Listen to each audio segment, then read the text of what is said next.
What's going on, squad? Today starts a new series and we are talking about a single muscle group and all the isochain exercises that would target that specific muscle group. So we're going to talk about the easiest one today, the biceps. All right, guys, now before we get into it, I don't want you to like, comment, or subscribe until you feel that you've gained enough value from this channel. And that might not be this video, it might be 2 or 3 videos on the channel before you feel that you've gotten enough value. And only then, if you feel you've gotten enough value, then I would really like your support by hitting like, commenting on the video, or subscribing. And with that, let's get into it.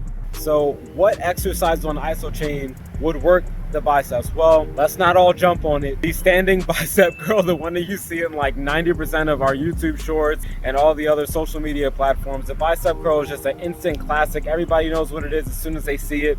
You lift your arms up from the starting position, and with our videos you usually see the biceps curl being held in mid position, so neutral, not at the top and not at the bottom. Can we work it from the bottom and the top? Yes. And if you haven't seen which angle is most beneficial to work for each exercise, here's a link right here to that video. Go ahead and check that out. It's pretty good. So that is the first exercise. Second one is seated bicep curl. No, not the spider curl we were talking about. You see me performing the exercise on the isochain, and there is no spinal load here. It is all just bicep and forearm power into the movement. The number is clearly going to be a little less, so don't expect to have the same number that you would have on a standing bicep curl. That kind of threw me off the first time I did it, but I was like, oh wait, that makes anatomical sense. It's all good. Great exercise if you're looking to vary up your workouts. It's not good to do the same workout all the time. Your body gets tired of that stuff, so you gotta continually challenge. You have to look for new stimuli in order to break these plateaus. Otherwise, it's just going to keep on staying at that same level.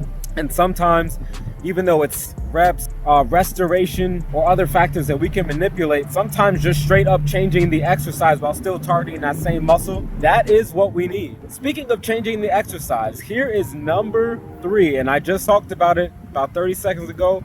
It is the spider curl. I like the spider curl because it seems like we're doing it wrong. We are rounding our back and really focusing on 100% biceps under load. If anyone has ever performed a concentration curl in the weight room, this exercise feels really similar to the concentration curl. Just imagine if you were doing a concentration curl 2 dumbbells instead of just 1 on your knee. It feels so weird, but once you kind of mentally put 2 and 2 together, then it's like, oh yeah, this exercise is pretty cool. Great for, again, if we would just switch it up, it's a sick exercise. Now, we have the obvious ones out of the way, but there are compound exercises with the isochain, and there's quite a few of them, and some of them minorly hit the bicep, while the major muscle group that's being worked is something else.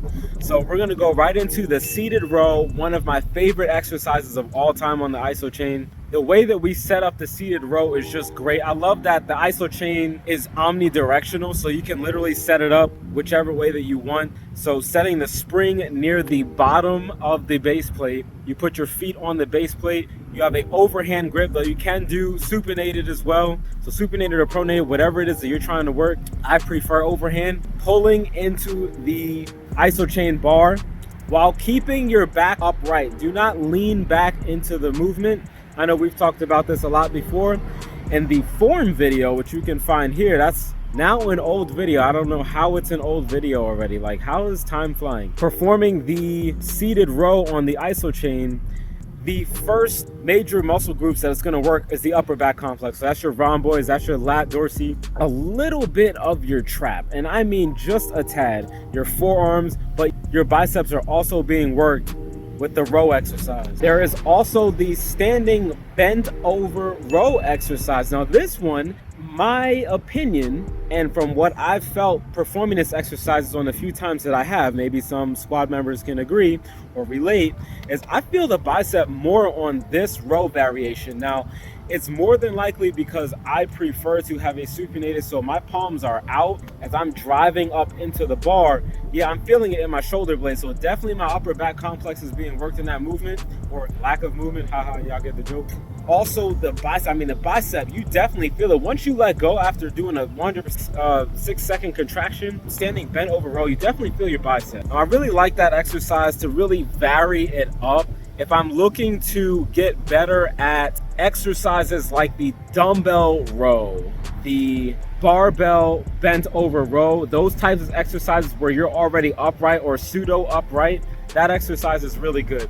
I prefer to do cable rows whenever I hit up the gym. So whether it's the pin collector machine or the cable machine, I tend to gravitate towards those types of back exercises for the upper back complex. Those types of rows, I really do like those. Sometimes I'll mess with plated, and the seated row really matches with those, but either of those variations are still going to hit the bicep. This leads us to our last exercise, which is the standing drag curl. If you've ever done a drag curl and then you've done a bicep curl and you've felt the difference between the two, then you will know that the drag curl really is good at directly lighting up the bicep muscle. I mean, it is one of the best, and I've found that I like to use the drag curl more often than not, even though you guys primarily see me use the bicep curl on the channel. And the reasoning on it is because I just like the feeling of it. I personally like the feeling of having my biceps being completely lit up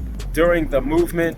However, I've found that I've been doing the standing bicep curl because I just needed more help with that lately when I'm performing the dynamic equivalent of the dumbbell bicep curl. But if we have more bang for buck, best bang for buck out of all these exercises as far as directly hitting the bicep, you guys might argue with me, and if you feel that there's a better exercise, you can comment down below.